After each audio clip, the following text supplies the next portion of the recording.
Now, this is the shattered colossus of Ramses the Great.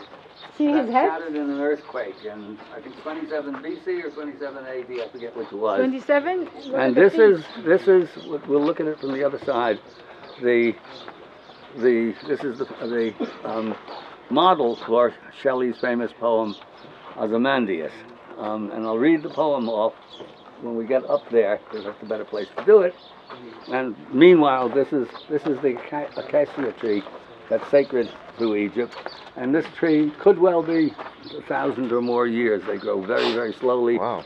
And they have all kinds See of special that properties, sitting one some over of which there. are psychedelic. I forget which it is. I think it's got spines on it that are supposed to serve as contraceptive of some sort. It's a magical tree with all kinds of different properties. Do you know what the name of it is? Acacia. Oh, That's the acacia tree.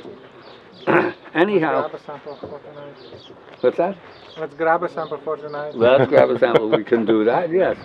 Okay, let's go up here because I want to read the poem off and then give everybody a little bit of free time because they're about to throw us out, and the free time is more important than explaining stuff that's not absolutely essential to the appreciation of ancient Egypt.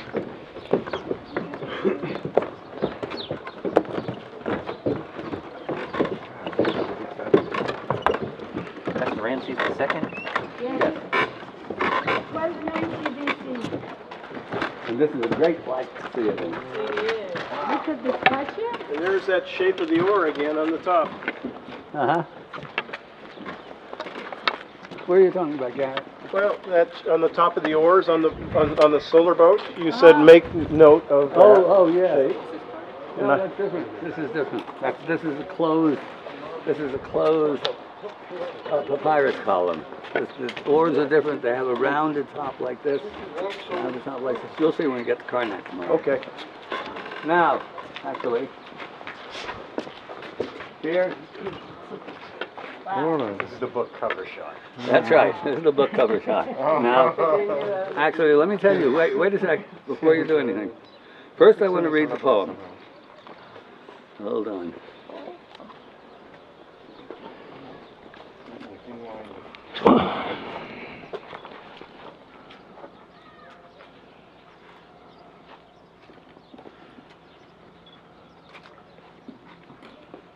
This is the Shelley poem? This is the Shelley poem. He came here? Oh, no. This is part of the fun. Hold on. Hold on. Shit.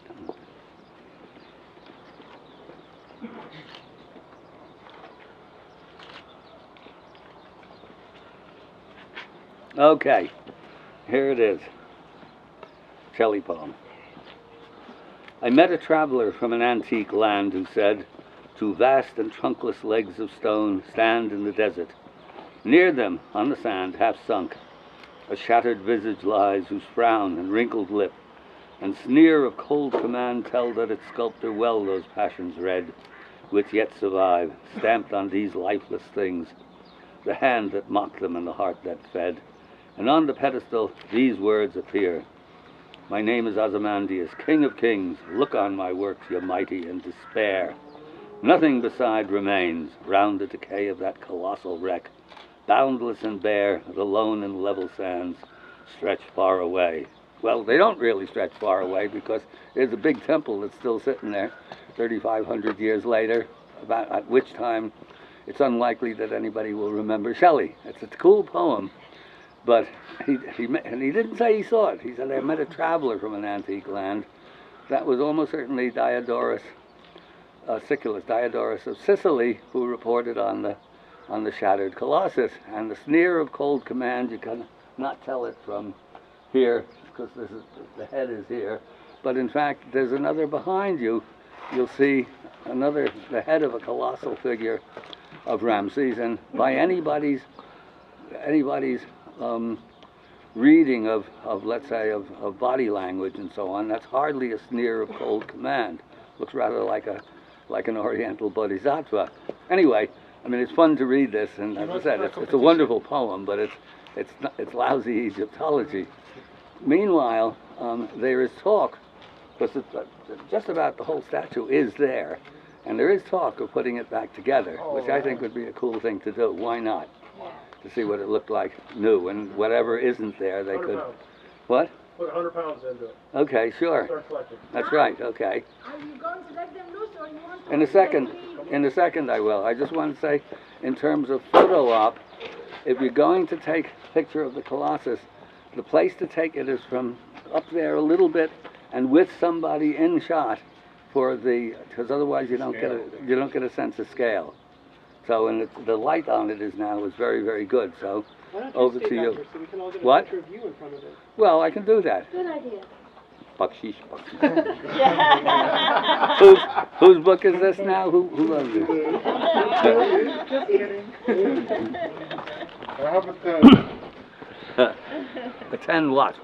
10 pesos? No. No, that's worse than Egyptian. Is it actually? Huh?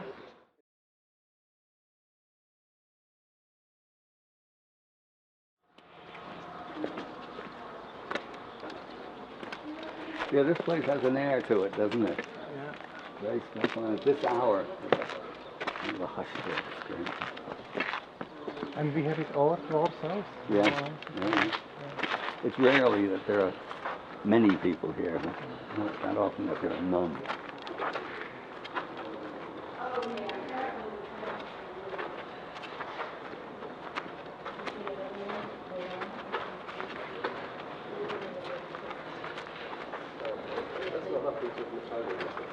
No, William was earlier.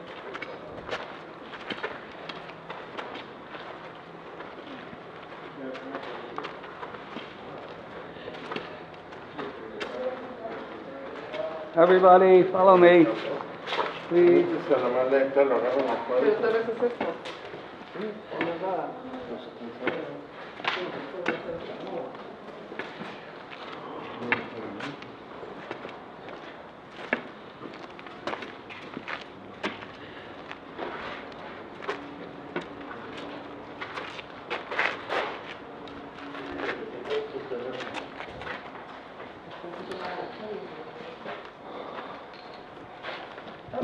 Face.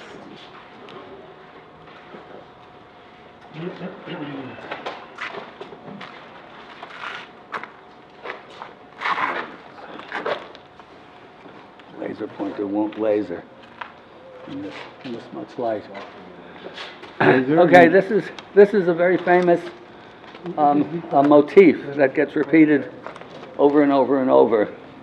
Exactly why or what the context, I'm not sure, but it's a particularly beautiful scene. It's the king, and you see he's been carefully, his head's been effaced, and that's, I think it's Amon behind him. Sure, it's Amon behind him.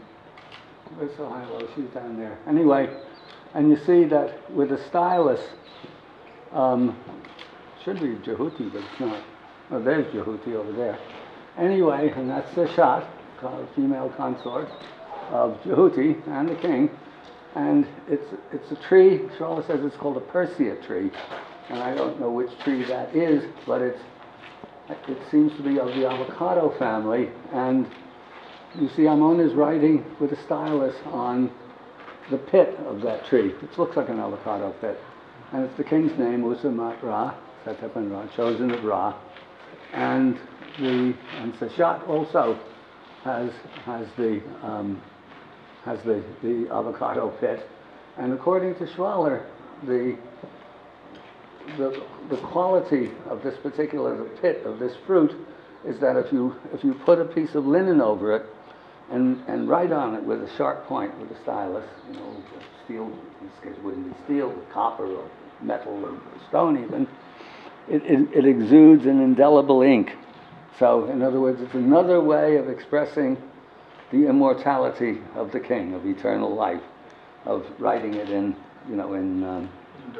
indelible ink. So it's one, the Egyptians have a jillion metaphors for expressing the same thing, which the academics think is sort of boring of them, but it's like saying chess is boring because you're playing it all the time with the same number of pieces. Every game is different and significant in its own way.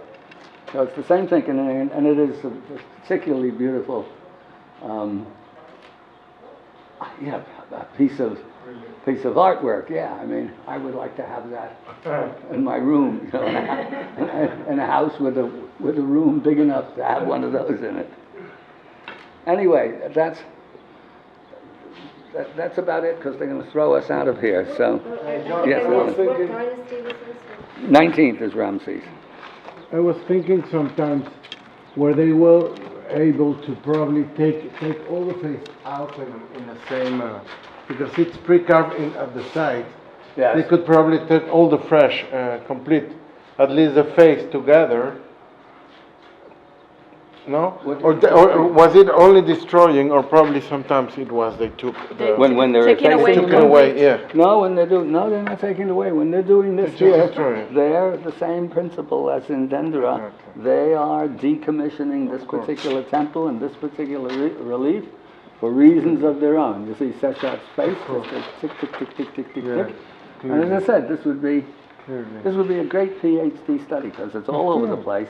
Exactly. No one really has addressed it, as far as I Mhm. know. They just say, you know, it's the Christians defacing everything. And as I said, you know, it's the one crime the Christians might not be guilty of. So you think some Christian would take on this job just to prove that this church isn't all bad. Nobody's done it yet. John, is that your personal theory, What? or about the defacing? I think it's mine. I'm not sure if I got it from Troller. It's easy to mix up what, but I think it's me, because Troller has his mind on other things, as it were. But I noticed as we were going through that, and I mean they will, certain of the academics will say that it is selective, but it's simply, you know, they really, the Dendera, everything is effaced except the top two registers of the left-hand wall, and they'll say, well, it was too high for them to reach, even though the other wall, it's effaced. So where do we get the feline? And I read this, Well, it's a highly this persuasive bullshit passage out in the middle of one of the most spectacular instances of selective effacing. I mean, it's really funny. You can't imagine that a guy worked for years at this place and said this.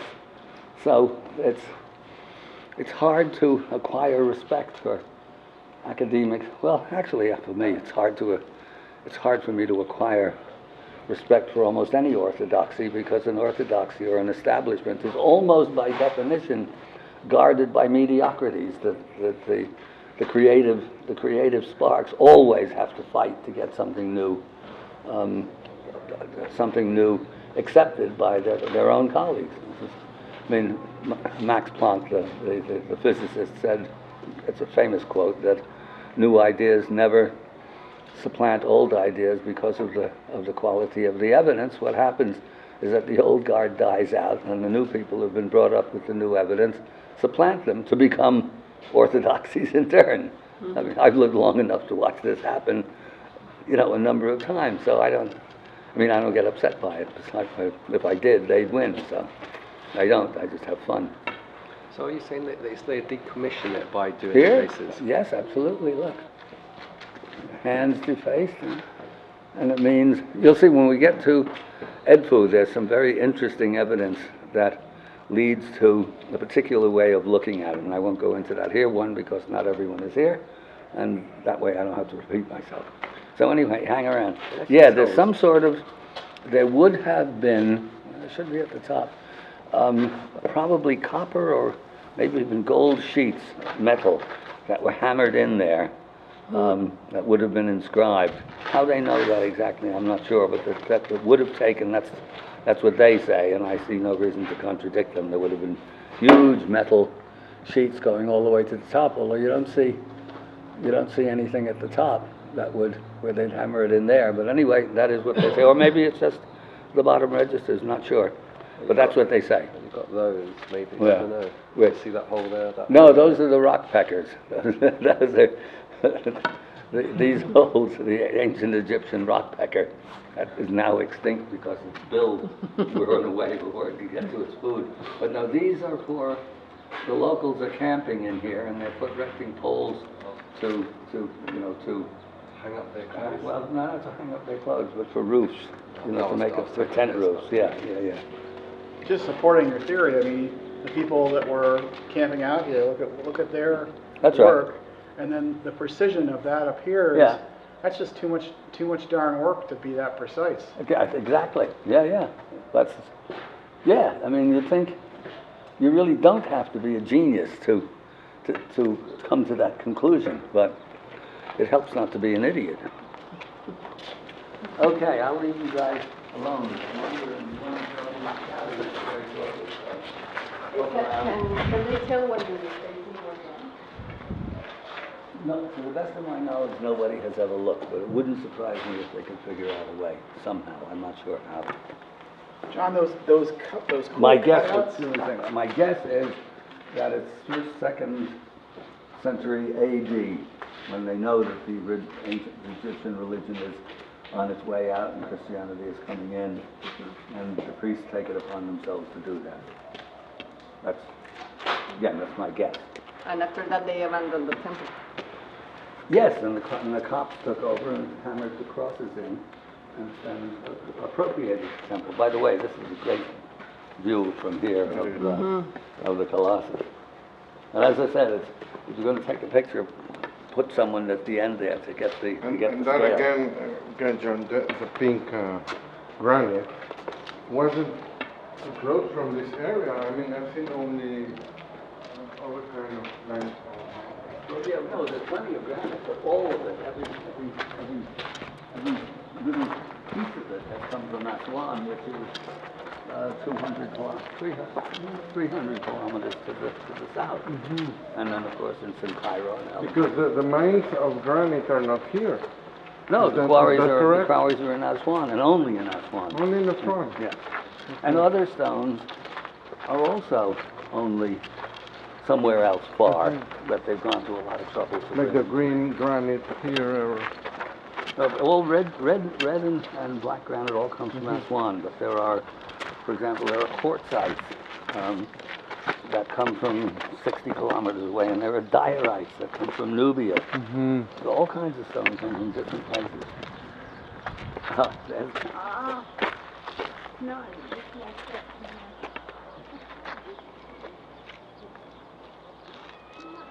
Someone up there. She there? Well, there we go, the goddess and the king.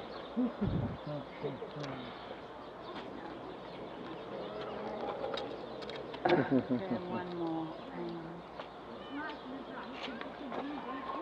Okay. Okay, good stop. Unfortunately, the other one died just before you got there. The other one what? The other what? The other camera. Her Really? batteries were running out. Oh. Yeah. But I got my But I took 3 of you from that that'll one. be great. So one of them will be okay. Who wants next? That's a perfect setting Yeah, right I now. know. It is a good setting. Who's next? All right, I'll go down. Okay.